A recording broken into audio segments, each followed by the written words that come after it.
Alaikum and hello to our new topic today, that is extradition. Extradition is a topic which is not very new to international law. It has been in development for almost when जब दुनिया में मुख्तलिफ states जो थी उनकी boundary set हो रही थी, तो उस वक़्त भी एक्सट्रेडिशन का जो फिनोमिना था वो मौजूद था कि एक ट्राइब से में अगर कोई आदमी कोई क्राइम करता था और वो दूसरे ट्राइब की, यानी कि अगर हम पास्ट की बात करें तो वो उसका वहाँ पे चला जाना, वहाँ पे छुप जाना, तो फिर through diplomatic channels even at that time the process and the struggle used to be made to get back such criminal, get back such accused, ताकि उसको वहाँ पे सज़ा दी जाए. तो एक्सट्रेडिशन का यानी कि जो टॉपिक है वो कोई इतना नया नहीं है. और अभी जो हम अगर मॉडर्न डे इंटरनेशनल लॉ की बात करें तो it is again one of the most hot topic कि जो कि बड़ा अंडर डिवेलप्ड है इस वक्त when it comes to international law, because of many factors, and this is what we are going to discuss in this topic. So first of all, we should understand extradition is a Latin term for extraditum, meaning to give up. It is so to give up somebody to some other authority. So it's like one authority is giving up someone to another authority. International extradition is the formal process by which a fugitive is the one who is on run from the law, found in one country, surrendered to another country for trial or punishment as requesting state being competent to exercise jurisdiction. अच्छा देखिए, अब यहाँ पे आपको ये भी बात समझ में आनी चाहिए कि जो हमने नेशनैलिटी का टॉपिक पढ़ा था, जिसमें हमने पर्सनल जुरिस्डिक्शन का एक टॉपिक पढ़ा था कि हर कंट्री को अपने नेशनल पर जुरिस्डिक्शन होती है, चाहे वो दुनिया में कहीं पे भी हो. ये हमने एक बात की थी. और हमने जो दूसरी बात की थी कि अगर आपके नेशनल के ख़िलाफ़ कोई बंदा क्राइम सरजद करता है तो आप अपनी जुरिस्डिक्शन उस बंदे पे एज्यूम कर सकते हैं wherever he is in the world. Normally आपने जो जुरिस्डिक्शन है वो अपनी टेरिटरी पे आपने एक्सरसाइज करनी होती है. लेकिन यहाँ पे हम बात कर रहे हैं वो जुरिस्डिक्शन जो कि एक ऐसे बंदे पे आपने अप्लाई करनी जो कि इस वक्त आपके अपने मुल्क में मौजूद नहीं है, अपनी स्टेट में मौजूद नहीं है, वो किसी दूसरी स्टेट में किसी दूसरी जगह पे मौजूद है.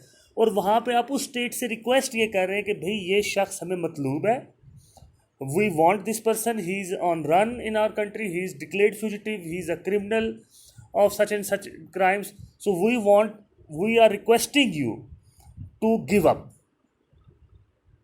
Give him up. ये है basically extradition.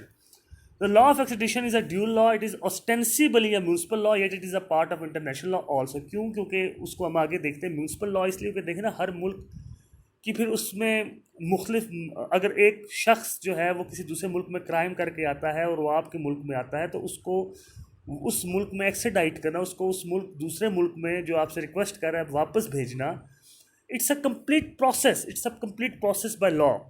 And you cannot just give him up just like that. You don't do it. And for this reason you need to have some kind of mutual understanding with this other requesting state. और उसी चीज़ को भी हमने आगे इसको लेके चलना है. आपने अपने पास जहन में ये बात रखनी है. and we will move forward with this question. In the most of cases it is a matter of bilateral treaty and sometimes also reciprocity. Reciprocity का मतलब ये है कि अगर हम एक्सचेंज कर लें इस तरह के बंदे के, जो आपको मतलूब है आप वो उसको दे दें, जो आपको मतलूब है वो आपको मिल जाए, और आप जो दूसरी जो कंट्री है जो रिक्वेस्ट कर रही है वो अगर कोई बंदा वहाँ पे आपको है तो आप उसको अपने पास इसी तरह एक्सचेंज कर लें आप, या कोई ऐसी आपने ट्रीटी की हो. ऑफ कोर्स उस ट्रीटी में लिखा जाएगा किस किस्म के क्राइम्स होंगे, किस किस्म के लोगों को गिव अप किया जाएगा, उनकी क्या टर्म्स एंड कंडीशंस होगी, ये सब उन ट्रीटीज़ में आता है. ओके, अब इसके पीछे रैशनल क्या है, एक्सट्रेडिशन क्यों होनी चाहिए. नंबर वन ये है कि serious crime should not go unpunished. यानी कि अगर देखें ना, अगर ऐसे हो जाए कि एक शख्स क्राइम करके आसानी से उस मुल्क की जुरिस्डिक्शन से, उस कंट्री की जुरिस्डिक्शन से निकल जाए, तो इसका मतलब ये है कि फिर तो लोग ये एक सेंस बढ़ जाएगी कि भाई ठीक है क्राइम करो और दूसरी किसी स्टेट में चला जाओ, आपको कोई नहीं पूछेगा. अच्छा, एक तो ये वजह एक्सट्रेडिशन जो है वो होनी चाहिए, दूसरी वजह ये है कि due to convenience and to have an effective trial. अब देखो जिस मुल्क के अंदर वो क्राइम कमिट करके गया, सो द एविडेंस उस मुल्क में ही एविडेंस मौजूद होगी, उस मुल्क में जो है वो सारे के सारे मामलात हैं उस क्राइम से रिलेटेड वो उस कंट्री में मौजूद होंगे। तो इसका मकसद ये होता है कि आपने उस कंट्री में उस शख्स को वापस अगर भेजेंगे तो क्रिमिनल जो रूल्स हैं उनको मद्देनज़र रखते हुए अच्छा और बेहतर ट्रायल होगा, क्योंकि सारा एविडेंस वहाँ पे मौजूद है। आउट पुनिरे आउट डेडरे, आइदर पनिश और surrender, it is the Latin term जो कि एक्सट्रेडिशन से मुतल्लक है। या तो आप उसको खुद पनिश करें या फिर उस मुल्क को सरेंडर कर दें जो ये रिक्वेस्ट कर रहा है। The grant of and procedure as to extradition is left to municipal law. Again वही बात आ गई कि म्यूनसिपल लॉ का इसमें बहुत बड़ा रोल है इंटरनेशनल लॉ के अलावा। इंटरनेशल लॉ का तो रोल वहाँ पे होगा ना जहाँ पे आपने आपस में ट्रीटी की है, इंटरनेशनल ट्रीटी की है, लेकिन इन दी एंड अगर वो शख्स आपकी म्यूनसिपल कोर्ट में कोई दावा कर देता है कि भाई मुझे ना भेजा जाए क्योंकि मुझे वहाँ पे मुख्तलिफ वजहात से ख़तरा है कि वहाँ पे मेरा फेयर ट्रायल नहीं होगा, तो there are some rights which are given to a person when who is subject to extradition. It is different from that of banishment, expulsion and deportation where an undesirable person is forcibly removed. किसी की deport करने का मतलब extradite करना नहीं होता। आप deport कर सकते हो उसको अपनी कंट्री से वापस किसी दूसरे मुल्क में जहाँ से वो आया हो सकता है वो डायरेक्टली उस मुल्क से ना आया हो जिस मुल्क में उसने क्राइम किया हो, आप उसको किसी दूसरे मुल्क में आप भेज देते हैं जहाँ से वो आपकी कंट्री में। मिसाल के तौर पर अगर एक शख्स जो पाकिस्तान में क्राइम करता है लेकिन फिर वो वहाँ से दुबई पे जाता है, दुबई में उसके पास वर्क परमिट है और वो दुबई से किसी तीसरे मुल्क में जाता है, तो वो जो थर्ड कंट्री है वो वापस उसको दुबई भेज सकता है, बेशक वो उसको डायरेक्ट पाकिस्तान ना भेजे। तो ये डिपोर्टेशन जो है ये एक्सट्रेडिशन नहीं होती। It is done through diplomatic channels.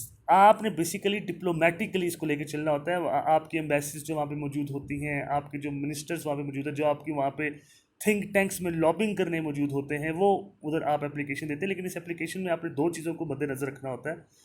क्या वो शख्स जिसको आप एक्सट्राडाइट करना चाह रहे हैं क्या वो शख्स उसको एक्सट्राडाइट किया भी जा सकता है या नहीं किया जा सकता, और क्या जिस क्राइम के लिए आप इसको एक्सट्राडाइट करना चाह रहे हैं क्या वो क्राइम एक्सट्राडाइटेबल है या नहीं। तो ये दो चीज़ों को आपने मद्देनज़र रख के ये एप्लीकेशन देनी होती है। अब किस पर्सन को एक्सट्राडाइट की नहीं किया जा सकता या किसको किया जाता है, अभी हम उसको आगे देखते हैं। Normally countries do not extradite their own nationals. अपने नेशनल्स को नॉर्मली कंट्रीज जो है वो नहीं भेजती वापस। Principle of non bis in idem means the extradition must be refused if the individual whose extradition is requested has already been tried for the same offense. फिर देखना, फिर ऐसे शख्स को भी नहीं भेजा जाता जिस शख्स को जिस वजह से बुलाया जा रहा है उस क्राइम के बारे में ऑलरेडी उसको पनिश किया जा चुका हो, तो डबल पनिशमेंट तो नहीं हो सकती ना। द प्रिंसिपल ऑफ स्पेशलिटी, अब इस चीज़ को भी मद्देनजर रखना होता है कि means that an extraditing person must be tried only against the offence for which his extradition was requested. यानी अगर आपने एक्सट्राडाइट कर भी दिया किसी शख्स को तो उसको सिर्फ उसी क्राइम के लिए आपने पनिश करना है जिस क्राइम के लिए आपने रिक्वेस्ट की थी। ये ना हो कि आपने उसको किसी और क्राइम के लिए एक्सट्राडाइट किया और जब आपकी टेरिटरी में आए तो आप कोई और जो है वो ट्रायल उस पर चलाना शुरू कर दे, किसी और तरह से उसको पनिशमेंट दें। और अब देखें, जब ऑफकोर्स वो बंदा आपकी सरजमीन पे आ गया तब तो आपके पास पूरा राइट है कि आप उसको कर सकते हो कि आपकी जुडिशन, लेकिन फिर वो ये है कि फिर वो नेक्स्ट आपके उस मुल्क के साथ जो रिलेशनशिप्स हैं वो डिट्रॉइट होने के या ख़राब होने का चांस ज़्यादा है। प्रिंसिपल ऑफ कैपिटल पनिशमेंट, अब ये प्रिंसिपल का मतलब ये है कि बहुत से ममालिक में कैपिटल पनिशमेंट को ख़त्म कर दिया गया है।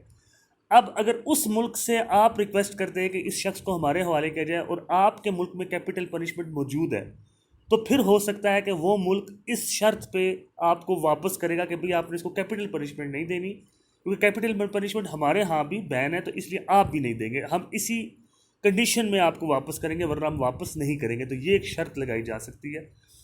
फिर प्रिंसिपल ऑफ डबल क्रिमिनलिटी, ये वो प्रिंसिपल है कि जिसके मुताबिक सिर्फ उसी सूरत में एक्सट्राडाइट होता है बंदा जिस सूरत में जिस क्राइम के लिए उसको एक्सट्राडाइट किया जा रहा है वो उस मुल्क में भी क्राइम हो। यानी कि अगर आपने पाकिस्तान से रिक्वेस्ट किया है कि एक शख्स हमें चाहिए क्योंकि उसने हमारे मुल्क में चोरी की है, तो चूंकि चोरी हमारे मुल्क में यानी पाकिस्तान में भी जुर्म है, तो इसलिए पाकिस्तान जो है वो शायद एक्सीडाइट कर दे इस बेस पे।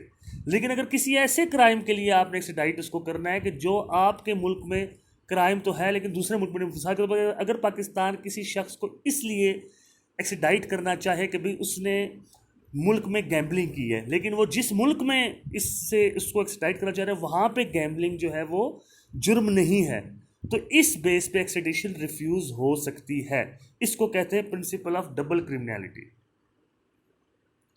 जनरली। अच्छा, अब कौन से क्राइम्स हैं extraditable crimes? Generally in serious crimes like murder हो गया या थेफ्ट, या कोई आपने बहुत बड़ा किसी मुल्क को फाइनेंशियल लॉस पहुंचाया विद फ्रॉड एम्बेजलमेंट से, तो वो हो सकते हैं, एक्सेप्ट पॉलिटिकल क्राइम्स। अब पॉलिटिकल क्राइम्स वो क्राइम्स हैं जो पॉलिटिक्स से रिलेटेड हैं, और ये बेसिकली जो फ्रेंच रेवोल्यूशन आया था 1789 में, उसके बाद से ये एक प्रैक्टिस चल पड़ी थी कि पॉलिटिकल क्राइम्स में आपने लोगों को एक्सट्राडिट नहीं करते। इस तरह मिलिट्री क्राइम्स में भी नहीं किया जाता और रिलीजियस ऑफेंसेस में भी नहीं किया जाता। इसके अलावा बाकी क्राइम्स में किया जाता है। लेकिन अब देखना यहाँ पे मसला ये आता है कि कौन से क्राइम्स पॉलिटिकल हैं, रिलीजियस हैं, मिलिट्री हैं, इनको डिफ़ाइन करना ये बड़ा मुश्किल काम है। तो यहाँ पे ये एक डिफ़िकल्टी है इस लॉ में, और ये इतना क्लियर नहीं है यहाँ पे कौन सा क्राइम पॉलिटिकल क्राइम की डेफिनेशन में आ सकता है, कौन सा क्राइम रिलीजियस क्राइम की डेफिनेशन में आ सकता है या मिलिट्री के। Further more following criteria is normally adopted कि मोटिव ऑफ द क्राइम देखा जाता है एक्सट्रेडिशन से पहले, circumstances of the commission of that crime ये देखा जाएगा, ट्रीजन और अटेम्प्टेड ट्रीजन देखा जाता है कि क्या वो ट्रीजन था, क्योंकि बहुत से ममालिक में ट्रीजन जो है वो हाईएस्ट कैपिटल पनिशमेंट उसमें दी जाती है, जिस तरह पाकिस्तान में है, तकरीबन काफ़ी ज़्यादा ममालिक में इस तरह है। बैंड पॉलिटिकल ऑर्गेनाइजेशन कोई अगर ऐसी है तो देखा जाता है। Several decisions of municipal courts show that extradition is not denied in case of actual offences while keeping in view of aforementioned factor। यानी इन फैक्टर्स को देखते हुए जो मुल्क की स्टेट कोर्ट्स ये फैसला करती है ठीक है भाई इस शख्स को एक्सट्राडिट आप कर दें, अगर उस शख्स ने वहाँ पे फैसला वो कोई केस किया हो कि भाई मुझे एक्सट्राडिट ना किया जाए। अब मुख्तलिफ कंट्रीज़ की मुख्तलिफ अप्रोचेज़ हैं एक्सट्रेडिशन के मतलब। नॉन इंक्वायरी जिस तरह की यूनाइटेड स्टेट्स में है, यूनाइटेड स्टेट्स में जो पावर है एक्सट्रेडिशन की वो एग्जेक्टिव को दी हुई है, जुडिशरी का इसमें कोई रोल नहीं है। अगर कोई किसी कोर्ट में जाता भी तो कोर्ट ये फैसला छोड़ देती है एग्जेक्टिव पे कि भाई वो अपनी रेसिप्रोसिटी देखे, वो अपने मामलात देखे कि क्या उसको करना चाहिए या नहीं करना चाहिए। तो और जो दूसरा मॉडल है वो जुडिशरी इंक्वायरी मॉडल है, जो यूरोपियन स्टेट्स में ज़्यादा होता है कि उसमें जो जुडिशरी है वो एक्टिव रोल प्ले करती है कि क्या शख्स को एक्सट्राडिट करना चाहिए या नहीं करना चाहिए। जूलियन असांज जो जिसने विकी लीक्स किए थे, और उसने लंदन में जो एम्बेसी थी उसमें एक फॉरेन कंट्री की उसने असाइलम क्लेम किया था, तो उसके बाद वहाँ पे कोर्ट्स में ये फैसला हुआ था कि क्या उसको एक्सट्राडिट किया जाए या नहीं किया जाए, क्योंकि इंग्लैंड में कोर्ट्स जो हैं वो मेजर रोल प्ले करती हैं, अनलाइक यूएस जहाँ पे ये टोटल एग्जेक्टिव की डिस्क्रिप्शन होती है। अब अगर किसी मुल्क में एक्सट्राडिशन ना किया जाए तो फिर जो रिक्वेस्टिंग कंट्री है उसके पास क्या ऑप्शन होती हैं या और रेमेडीज़ क्या मिल सकती हैं। एक तो ये कि अगर फ्यूजिटिव खुद ही अपने आप को वेव कर ले क्या ठीक है जी मैं जाने को तैयार हूँ, मुझे बेशक भेज दिया जाए, तो वो तो एक आइडियल सिचुएशन बन जाएगी जो रिक्वेस्टिंग स्टेट है उसके लिए। डिपोर्ट कर दिया जाए अगर उस शख्स को वापस उसी मुल्क।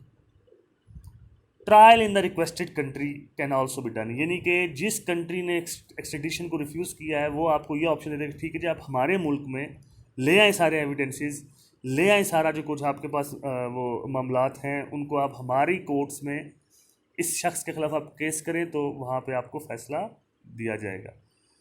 अब इसमें जो दो केस लॉज है, एक तो यूएस वर्सेस राउशर है वो 1886 में, इस केस में यही फ़ैसला हुआ था जो स्पेशलिटी का था कि जिस चीज़ के लिए जिस वजह से जिस शख्स को आप एक्सट्राडिट कर रहे हैं वो बिल्कुल उसी चीज़ के लिए उसको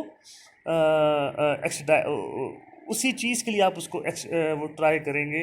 अदरवाइज इसके अलावा नहीं, जो प्रिंसिपल ऑफ स्पेशलिटी था वो इसमें कंक्लूड हुआ था इस केस में। रेक्स वर्सेस गॉडफ्रे केस में ये बताया गया था कि अगर जिस शख्स को का प्रेजेंट होना, यानी कि कहीं ऐसे होता है जैसे आप कहीं दूसरे मुल्क में बैठ के मुल्क अपने एक दूसरे मुल्क के खिलाफ साजिश कर रहे हो, तो इस सूरत में वो बंदा फिजिकल तो उस मुल्क में प्रेजेंट नहीं था जिस मुल्क में उसने साजिश की है, लेकिन एक्सट्रेडिशन आप की रिक्वेस्ट आप भेज सकते हो, एक्सट्रेडिशन हो भी सकती है। तो ये जो एक्सट्रेडिशन का जो टॉपिक है, it is again I must say it's one of most interesting topic. और हमने ये भी देखा है कि डिपेंडिंग अपॉन बायलैटरल ट्रीटीज़ ये एक्सट्रेडिशन जो है वो होता है, और या अगर नहीं होता तो भी it is always dependent upon reciprocity, rule of reciprocity, and